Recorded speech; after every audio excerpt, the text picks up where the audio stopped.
Hi, welcome to Nakshatra eats. இன்றைக்கி special தக்காளி கொஜ்ஜு. இந்த தக்காளி கொஜ்ஜு சாதம், இட்லி, தோசை, சப்பாத்தி, பூரிக்கு ரொம்ப டேஸ்ட்டாக இருக்கும். வாங்க இது எப்படி பண்ணுறதுன்னு பார்க்கலாம்.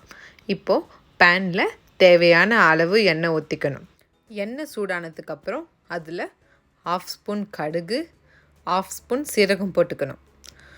கடுகும் சீரகமும் பொரிஞ்சதுக்கப்புறம் அதில் ஒரு 8 பல்லு பூண்டு இந்த மாதிரி தட்டி போட்டு ஃப்ரை பண்ணிக்கணும்.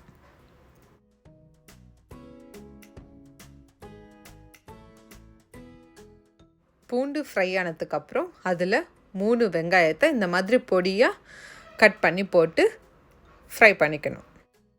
ஆனியன் ஃப்ரை ஆகிட்டுருக்கு. இப்போ அதில் கொஞ்சம் கறிவேப்பிலை, 3 பச்சை மிளகாவை இந்த மாதிரி கட் பண்ணி போட்டு ஃப்ரை பண்ணிக்கணும்.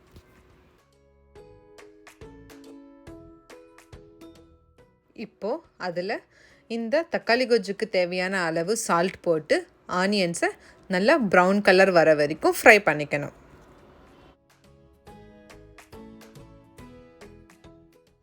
வெங்காயம் நல்லா வதங்கிடுச்சு. இப்போ அதில் 5 தக்காளியை இந்த மாதிரி பொடியாக கட் பண்ணி போட்டு கலந்துக்கணும்.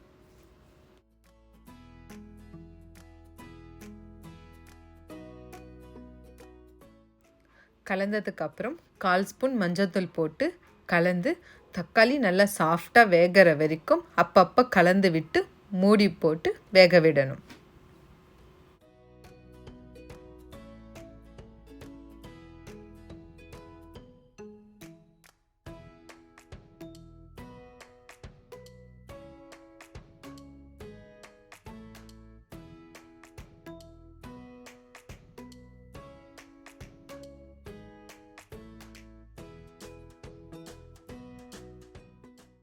பாருங்கள், தக்காளி நல்லா சாஃப்டாக வெந்துடுச்சு. இப்போ அதில் 2 ஸ்பூன் சாம்பார் மிளகாய்த்தூள் போட்டுக்கணும். அது கூடவே 1/2 ஸ்பூன் வெறும் மிளகாய்த்தூள் போட்டு மிளகாய்த்தூள் தக்காளியில் நல்லா மிக்ஸ் ஆகிற மாதிரி கலந்து விடணும்.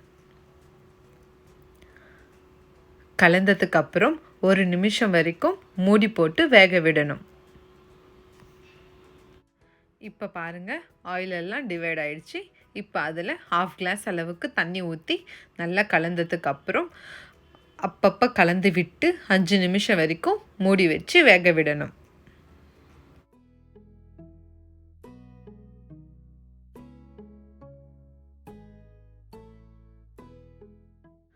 பாருங்கள், நல்லா கொதிக்குது. இந்த ஸ்டேஜில் உப்பு காரம் எல்லாம் கரெக்டாக இருக்குதான்னு செக் பண்ணிக்கணும். நான் போட்டது கரெக்டாக இருக்குதுங்க. 5 நிமிஷம் ஆயிடுச்சு. இப்போ ஓப்பன் பண்ணி பார்க்கலாம். பாருங்கள், வாட்டர் எல்லாம் அப்சர்வ் ஆகிடுச்சு. அவ்வளோதாங்க, நம்ம எவ்வளவோ ஈஸியாக செஞ்சுக்கிற தக்காளி கொஜ்ஜு ரெடி.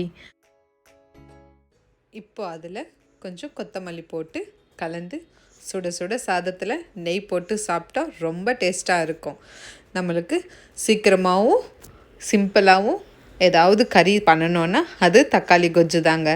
நீங்களும் ட்ரை பண்ணி பாருங்கள். என்னோடய ரெசிபி உங்களுக்கு பிடிச்சிருந்தா please like, share and subscribe. Regular நோட்டிஃபிகேஷனுக்காக பெல் ஐக்கானை அழுத்துங்க. நெக்ஸ்ட்டு ஒரு நல்ல ரெசிபியோடு உங்களை சந்திக்கிறேன். பாய்.